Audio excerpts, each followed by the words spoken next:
প্রথমবারের মতো দেশে জাতীয় নীতি প্রতিযোগিতা আয়োজন করছে যুব ও ক্রীড়া মন্ত্রণালয়। দুপুরে সচিবালয়ে এক সংবাদ সম্মেলনে এ বিষয়ে জানান যুব ও ক্রীড়া মন্ত্রণালয়ের সচিব মোহাম্মদ মাহবুবুল আলম।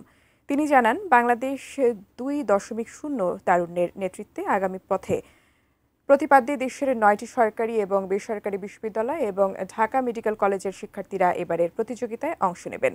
এই প্রতিযোগিতায় অংশগ্রহণকারীদের কাছে ইতোমধ্যে ধারণাপত্র জমা দিতে বলা হয়েছে। সেগুলো থেকে নির্বাচিত ধারণার পরিপ্রেক্ষিতে দলগুলো তাদের পূর্ণাঙ্গ নীতিপত্র প্রস্তুত ও উপস্থাপন করবে।